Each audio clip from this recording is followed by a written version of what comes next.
श्री राधा वल्लभ लाल जी को वृंदावन में जिन्होंने विराजमान किया, ऐसे श्री हितरवंश महाप्रभु, भगवान की वंशी के अवतार। हरिवंश महाप्रभु के चरित्र में एक बहुत सुंदर लीला आती है कि जब आप छोटे थे ना, तभी से आपका नियम था, प्यास लगती थी तो वही पानी पिएंगे जो ठाकुर जी को भोग लगा हो। ठाकुर जी की झारी जी का जल हो, ठाकुर जी का चरणामृत का जल हो, चाहे प्यासे मर जाएंगे लेकिन उसके अलावा कुछ नहीं पिएंगे। और भूख लगेगी तो वही पाएंगे जो ठाकुर जी को पधराया जा चुका है, उसके अलावा चाहे दुनिया के बहुव्यंजन सामने रख दिए गए हों, भूखे सो जाएंगे लेकिन ठाकुर जी की वस्तु लिए बिना नहीं सो। एक बहुत सुंदर लीला सुना है। एक बार हरिवंश बालक थे, छोटे बालक है, जैसे बालक खेल रहे हैं ऐसे छोटे छोटे बालक थे। तब से उनका नियम था कि उनके पिताजी के जो सेवा के ठाकुर जी थे वो पूरे दिन उनको ही देखते रहते थे। पूर्व जन्म का उनको याद रहता था कि मैं निकुंज की एक सखी हूं, वंशी सखी, वंशी अली। तो अब बालक को तो कभी भी भूख लगाती है, तो हरिवंश महाप्रभु की माता जी को इतना भोग रखना पड़ता था ठाकुर जी के आगे कि बालक को कब भूख लगावे, और कुछ पाते ही नहीं थे ठाकुर जी के प्रसाद के अलावा। लेकिन एक दिन हरिवंश बालक को रात्रि अर्धरात्रि में रोने लगे, सोते सोते। माता जी पिताजी के बीच में सो रहे थे, सोते सोते रोने लगे। माँ पिता उठ गए, क्या हुआ बालक, क्या हुआ क्या हुआ, क्यों रो रहे हो? भूख लगी है। उनके पिताजी व्यास मिश्र तुरंत अपनी पत्नी से बोले, देवी लाओ कुछ खिलाओ। बोले, अरे कुछ खिलाओ, जानते नहीं हो आप ये बिना भोग लगाई कोई वस्तु पाता नहीं है। तो बोले रात्रि का कोई, बोले वो सब रात में पा चुके हैं सब लोग, अब कुछ ऐसा है नहीं, सब अमनिया है। अमनिया जिसका भोग ना लगा उसको अमनिया कहते हैं, सब अमनिया है, ठाकुर जी का भोग कुछ भी नहीं है अभी। लेकिन छोटा बालक रोए, अब उसके आगे कौन से वेद शास्त्र जिद चलती है। तो व्यास मिश्र जी बोले, सुनो अभी नींद में है, रो रहा है, इसको क्या पता, कुछ भी ले आओ, धर दो सामने। तो माता जी गई, कुछ ला करके हरिवंश बालक के आगे रख दिया। तो हरिवंश जी ऐसे लेकर के देखने लगे। तो माता पिता बोले, क्या देख रहे हो? बोले, इसका भोग तो लगा नहीं है। तो व्यास मिश्र जी बोले, तुमको कैसे पता कि भोग लगा कि नहीं? बोले, जब भोग लगता है तो मैं देख लेता हूं, ठाकुर जी की दत्तुइयां गड़ी होती हैं उसमें। मतलब सेवा व्यास जी करते हैं, उनको नहीं पता कि भोग में ठाकुर जी की दत्तुइयां गड़ी हैं। उनके बालक हरिवंश जी को पता है कि ठाकुर जी ने भोग लगाया कि नहीं। रोने लगे, रोते रोते। अब माता पिता चिंता में, रात में ठाकुर जी को थोड़ी उठाएंगे बालक के लिए, ठाकुर जी तो सो रहे हैं। लेकिन रुदन की आवाज हमारी किशोरी जी ने सुन ली। हमारी लाडली जी सेज सैया पर बेचैन हो गई। तो ठाकुर जी बोले, का भयो, सो काय कुनाए रही हो? अरे आपको आवाज नहीं आ रही? हरिवंश बालक रो रहा है। ठाकुर जी बोले, हाँ रो तो रो, काय को रो रहा है? बोले, यार इनको भूख लगी है, प्यास लगी है, और हमारे बिना भोग लिए कुछ पाते नहीं है। अब रात्रि में कुछ ऐसी सामग्री रखी नहीं, और आधी रात का समय, छोटा बालक, इसको कैसे मनाए? ठाकुर जी बोले, श्री जी रुको मैं कछु करूं। तो सेवा के ठाकुर जी प्रिया प्रियतम सचल हो गए, अंदर ही, मंदिर के अंदर ही छोटे छोटे स्वरूप सचल हो गए। और ठाकुर जी बिस्तर से उतर के गए, कहीं से जल लेकर के आए, आसपास जल रहता है ठाकुर जी का जारी जी में, जल लेकर के आए और श्री जी से बोले, किशोरी जी अपने पांव लटकाओ नीचे। तो जैसे सिंहासन से किशोरी जी ऐसे बैठ के पांव लटका रही हैं, इतने छोटे छोटे ठाकुर जी। और ठाकुर जी झारी जी के जल से किशोरी जी के चरण धो रहे हैं। हरिवंश बालक को पीने के लिए जल अमनिया कर रहे, जल को भोग बना रहे हैं ठाकुर जी कि वो वहां की प्यास बुझे। और फिर किशोरी जी से तो कहेंगे नहीं मेरे चरण धो, स्वयं बैठ के अपने चरण भी धो रहे हैं। दोनों के चरणों का जो चरणोदल था वो इकट्ठा कर लिया। और फिर बंटा भोग, रात्रि में ठाकुर जी के पास में कुछ भोग रखा जाता है, उसको लेकर के आए। और किशोरी जी तो बोले, लो पाओ, पूरा मत पइयो ने छोड़ दियो बालक को। किशोरी जी ने एक मुख लगा रही है, ठाकुर जी ने एक मुख लगा रहे हैं। मुख लगा करके सन्मुख पधरा दियो, और सन्मुख पधरा करके और कछु सामग्री भीतर से गेर दई। और तुरंत गिर के झटपट दोनों गए और रजाई ओढ़ के जैसे स्वरूप थे वैसे है कि सो गए। व्यास मिश्र जी को आवाज आई, बोले अरे ठाकुर जी के कक्ष से आवाज आ रही है। गए, जैसे धीमे से गए तो सामग्री जो गिर गई थी नीचे, कुछ खिलौने होंगे ठाकुर जी के, वो उठा के ऐसे पर्दा हटा के ऊपर धरन लगे। तो वहीं क्या देखा, बिना ठाकुर जी के उठाए ठाकुर जी के चरणों का चंदन मिश्रित जल एक पात्र में रखा है और ठाकुर जी के मुंह से टूटे भय लड्डू, जो रात में साबुत लड्डू रखे थे वो लड्डू फूटे भय एक पात्र में रखे हैं। देख करके व्यास मिश्र जी समझ गए। क्या समझ गए? बोले ठाकुर जी को चिंता हो गई, बालक रो रहा है, तो अपने आप ही उठ के अपने पैरन को आचमन और भोग लगा के धर दियो है। लेकिन व्यास मिश्र जी बोले पूर्णता तो तब पता चले जब हरिवंश बालक देख ले भोग, उसको ही पता चलता है कि भोग लगा कि नहीं। लेकर के गए, लो बालक पाओ। तो हरिवंश जी ने जैसे ही देखा, हाँ ठाकुर जी का भोग लगाया, तुरंत पा गए। ठाकुर जी का चरणोदल ले लिया। ऐसी स्थिति, इसको कहते हैं विरक्त इंद्रिय। जैसे आपकी जीव कैसी है इस वक्त, उसको छोले भटूरे का स्वाद पता है और वो उसी के स्वाद को याद करके आपको बेचैन करती है। छोले भटूरे चाहिए, छोले भटूरे चाहिए। आपकी जीव को स्वाद पता है पानी पूरी का, तो पानी पूरी का नाम लेते कईयों के तो मुंह में पानी आ भी गया होगा। आहा, खट्टा खट्टा पानी जब जीभ में जाएगा कितना सुख मिलेगा, आनंद आ जाएगा। लेकिन सख्य भाव जिसके अंदर होगा, ठाकुर जी के प्रति सख्य भाव जो रखता होगा, उसको बाह्य व्यंजनों का रस नहीं पता होगा। उसको पता होगा कि हमारे वृंदावन के श्री राधारमन लाल जी की कुलिया की प्रसादी, उसका नाम लेते ही मुंह में पानी आ जाए। श्री वृंदावन बिहारी लाल जी के सुबह की, अब आपने तो पाई नहीं होगी, सुबह सुबह बिहारी जी को पराठा भोग लगता है। हमारे बिहारी जी को इतना स्वादिष्ट पराठा, आहा। श्री राधा वल्लभ लाल जी की खिचड़ी, क्या कहने, मेरे तो मुंह में पानी आ गया भाई थे। मन कर रहा कल की फ्लाइट थी वृंदावन जाऊं, पा लूं। मतलब आपके टेस्ट बर्ड्स, आपकी दर्शन की स्थिति देख, अभी नेत्रों को क्या चाहिए? सुंदरता, उसका रूप, वहां के लोगों का रूप, या वहां का व्यू, या वहां का सीन, ऐसे देखने की इच्छा होती है। लेकिन नेत्र इतने सुंदर कंट्री में रहने के बाद भी व्याकुल किसके लिए है? वृंदावन की कुंज गली देखनी है, उनको देखने के लिए। ये विरक्त इंद्रिय का लक्षण है। ये ठाकुर जी सखा मानेंगे तो ऐसी ही इंद्रियां होती चली जाएंगी। आप भगवत संबंधी वस्तु के अलावा किसी में आपको सुख मिलेगा ही नहीं। ब्याह में जाओगे, लड़का लड़की एक दूसरे को माला पहनाते, सब लोग आहा क्या राम सीता की सी जोड़ी, आपके मन में आएगा खाक राम सीता की सी जोड़ी।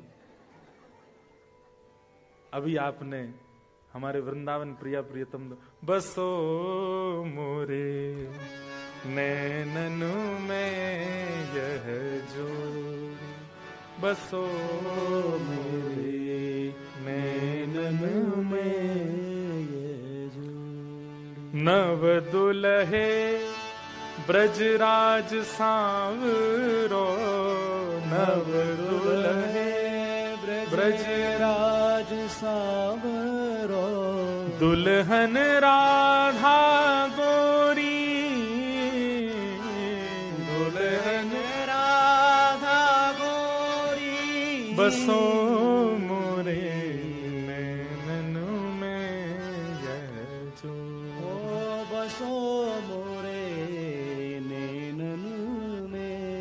हित हरिवंश करीन्यो छावर, हित हरिवंश करीन्यो छावर, चिरजियो यह जोरी,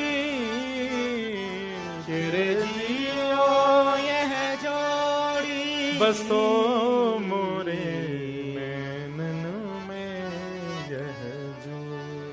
बसो मोरे नैनन में यह जो। तो हम क्या निवेदन कर रहे थे? सखा के 3 लक्षण होंगे। पहला विरक्त इंद्रिय, उसकी इंद्रियां केवल कृष्ण रस चाहती हैं।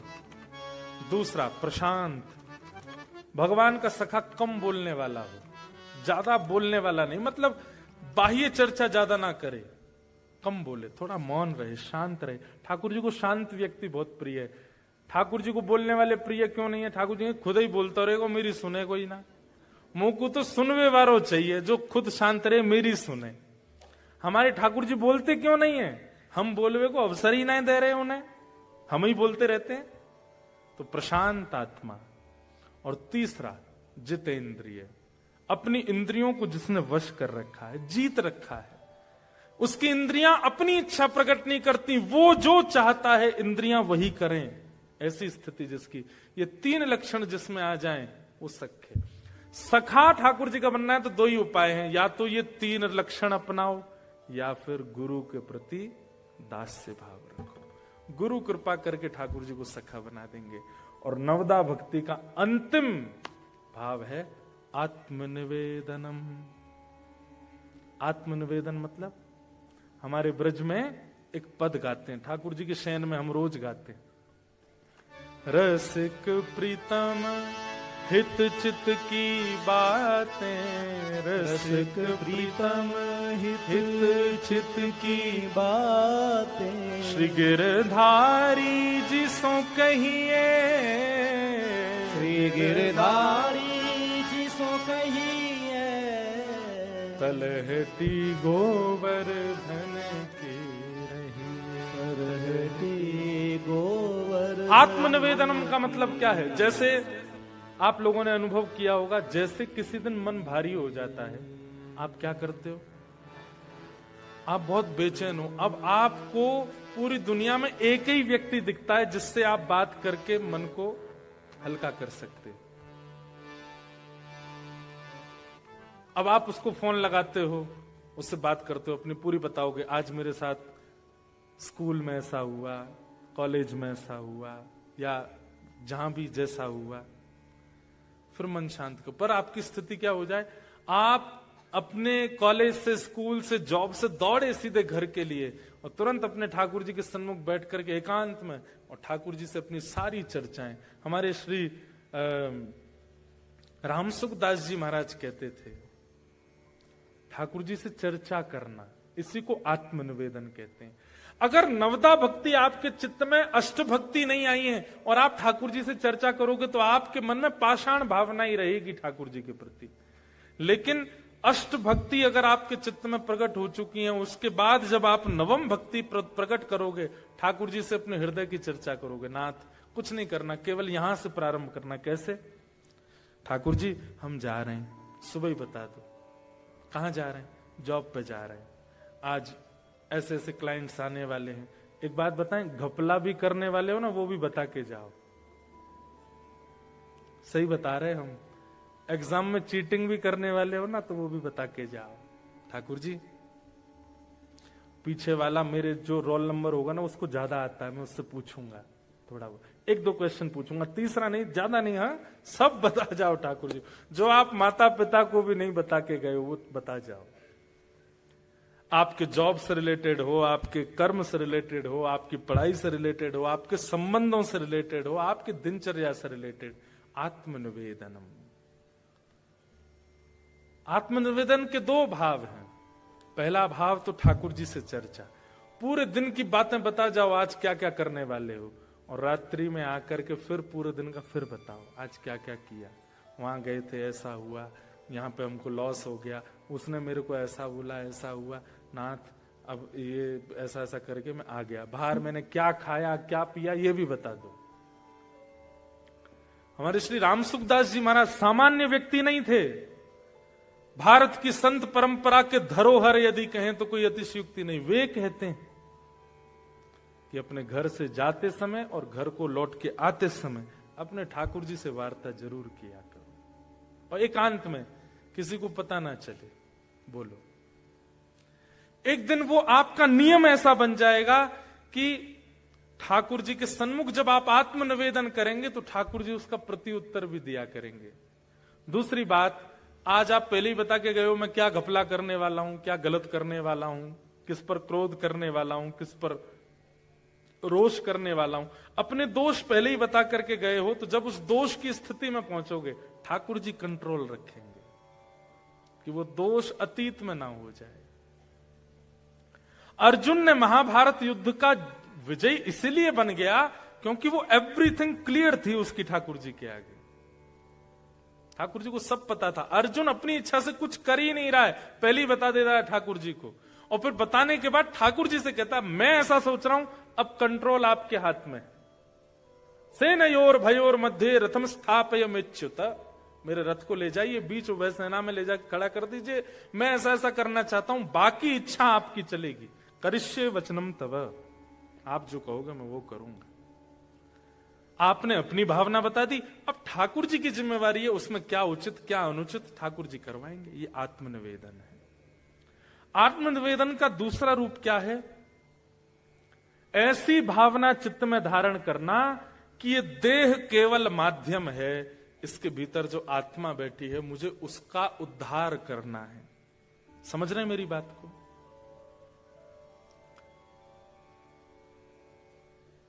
आप विदेश में रहते हैं, लोग लंदन में रहते हैं, अमेरिका में रहते हैं, ऑस्ट्रेलिया में रहते हैं, लोगों से मिलते हैं। हर किसी का उस देश में बसने का भाव नहीं होता, हर किसी का। कुछ कुछ लोगों का नहीं होता है। कुछ लोग किस लिए गए विदेश में कि हम महाराज जी बस इसलिए आए हैं, ये करना है, ये हो जाएगा, हम वापस अपने देश चले जाएंगे। ठीक वैसे ही आप आत्मा हैं और आप इस देह में आए हैं। इस देह को ही पोषण करके, इस देह का ही दास बनके या इस देह की ही इच्छाएं पूर्ति करते हुए नहीं रहना है। इस देह का माध्यम लेकर के श्री राधारमण की प्राप्ति करनी है, वो उद्देश्य है हमारा। क्योंकि हमें पता उनकी प्राप्ति के लिए देह ही है, इसी से ही कर सकते हैं हम। हाथों से करताल बजा के, पैरों से प्रदक्षिणा करके, नेत्रों से देख करके, कानों से सुन करके, मुख से गा करके, हृदय से सद्भावना रख के, बुद्धि से सत्क्रिया करके हमको केवल इस आत्मा को परम तत्व में विलीन करना है। इसको कहते हैं आत्मनिवेदनम। अपनी आत्मा का ठाकुर जी के प्रति, अभी तक आपने लड्डू निवेदित किया, भोग निवेदित किया, 56 भोग निवेदित किया, फूल माला निवेदित की, पर अब आत्मा निवेदित है, मैं आपका हूं। बस इसको आत्मनिवेदन कहते हैं। तो आत्मनिवेदन के दो स्वरूप हैं। एक स्वरूप तो चर्चा, वो भक्ति का स्वरूप है, और आत्मनिवेदन का दूसरा स्वरूप कल्याण का स्वरूप है। ठाकुर जी के सन्मुख ये भाव रखना कि नाथ, देह तो माध्यम है, वास्तव में इस देह के माध्यम से प्राप्ति आपकी करनी है आत्मा को। मैं तो इसका केवल सहारा ले रहा हूं, खा करके, देख करके, सुन करके, चल करके, फिर करके, बस। ये प्रवचन में तो अच्छी लगती हैं बातें, पर क्रिया में कोई नहीं करता। क्रिया में मत कीजिए। वहां आप जो कर रहे हैं वही कीजिए, जो खाना खाइए, जैसे, पर मन में ये बात रहनी चाहिए आपके कि देह से मैं खा जरूर रहा हूं, देह से मैं भोग जरूर रहा हूं, देह से मैं करता हूं, पर ये मेरा उद्देश्य है नहीं। उद्देश्य भगवत प्राप्ति, इसी को आत्मनिवेदन कहते हैं। ये आत्मनिवेदन के दो स्वरूप, श्रवणम कीर्तनम विष्णु, स्मरणम पाद सेवनम, अर्चनम वंदनम दास्यम, सख्य आत्मनिवेदनम। बोलो वृंदावन बिहारी लाल की जय। नवदा भक्ति पर दिस वॉज द शॉर्टेस्ट प्रवचन। ये सबसे कम था। 9 दिन भी बोला जाए तो भी नवदा भक्ति पर कम होगा। अच्छा, एक नवदा भक्ति का एक स्वरूप और है, पता है? नवदा भक्ति के सतयुग त्रेता द्वापर में कौन कौन आचार्य हुए जिन्होंने इन भक्तियों से भगवान को प्राप्त किया, फिर उन पर प्रवचन होता, वो और अद्भुत होता। श्रवण भक्ति के आचार्य कौन है, कीर्तन भक्ति के आचार्य कौन है, पाद सेवन भक्ति के आचार्य कौन है, फिर उन आचार्यों पर चर्चा चलती। तो वो तो बहुत बृहद प्रसंग है, पर एक शॉर्टेस्ट प्रवचन नायरोबी में आज नवदा भक्ति पर पूर्ण हुआ। बोलो वृंदावन बिहारी लाल की जय। तो आप लोगों के हृदय में विराजमान ठाकुर जी से मेरी एक हम्बल रिक्वेस्ट है ये नवदा भक्ति के भाव, इनको केवल प्रवचन समझ करके मत जाइएगा, थोड़ा सा चिंतन कीजिएगा। और जैसा कि मैंने पहले दिन कथा में कहा था कि भारत में रहकर के भजने वाले को ठाकुर जी देखते होंगे, पर इतनी दूर रहकर के, विपरीत अवस्था में रहकर के ठाकुर जी को भजने वाले को ठाकुर जी निश्चित देख के प्रसन्न होते होंगे। आप लोगों को ये अपॉर्चुनिटी मिली है कि आप वियोगात्मक भक्ति कर सकते हो, क्योंकि आपके लिए जगन्नाथपुरी, द्वारिका, वृंदावन सब बहुत दूर है। कैसे आऊं रे नंद लाला तेरी गोकुल नगरी, बड़ी दूर नगरी। मीराबाई कहती, दूर नगरी, बड़ी दूर नगरी, दूर नगरी, बड़ी दूर नगरी। मीरा के प्रभु गिरधर नागर, मीरा के प्रभु गिरधर नागर। तुमरे दरस बिन मैं तो हो गई बाबरी, बड़ी दूर नगरी। हाँ, तुमरे दरस बिन मैं तो हो गई बाबरी, बड़ी दूर नगरी। ये भाव आप लोगों को गाना चाहिए। बहुत दूर है यहां से वृंदावन, पर जैसा कि मैंने कहा, देह के लिए दूर होगा, हृदय के लिए तो आप जहां हो वहीं वृंदावन प्रकट कर सकते हैं। इसलिए आप सबके हृदय में विराजमान मेरे ठाकुर जी को बारंबार प्रणाम। और इस 3 दिवसीय सत्र को हम आज यहाँ विराम प्रवचन को दे रहे हैं। उत्सव तो अभी प्रारंभ होगा। बहुत बहुत धन्यवाद हमारे जानी फैमिली और शाह फैमिली का, जिन्होंने पूरे नायरोबी के इतने सारे वैष्णवों के लिए यह 3 दिन का सत्संग सत्र किया। एक अंतिम बात हम पूछें, 3 दिन कम लग रहे हैं ना? हैं? इसलिए अगली बार हम 5 दिन के लिए आएंगे। और हैं? क्या 7 नहीं, हम 5 दिन कथा करेंगे, फिर बाकी के दिन चुपचाप घूमेंगे। आप लोग यहाँ आकर के बसे हो तो आप लोगों का फायदा क्या लेंगे? हम आपके घरों में रह के यहाँ घूमेंगे भी, थोड़ा अपने लाल जी को घुमाएंगे भी। तो 5 दिन का सत्र है और डेट भी लगभग सुनिश्चित है। एक कथा को विश्राम करके यहाँ का सत्र दिया गया है। कौन सी डेट थी? 5 मार्च से लेकर के और 10 मार्च तक, 5 to 10 मार्च 2026। आप सब लोग तैयार रहिए, अभी से ही तैयारियों में लग जाइए। और ये पहली कथा है, आप लोगों से हमारी भेंट पहली बार हुई है, अच्छा मिलन हुआ है। अफ्रीका के लिए एक मन में ऐसा भाव रहता तो बहुत गर्मी पड़ती होगी, पर यहाँ तो भाई क्या अच्छा मौसम रहता है। मैंने अभी तो ये समर चल रहा है और बोले हाईएस्ट समर और चल रहा है।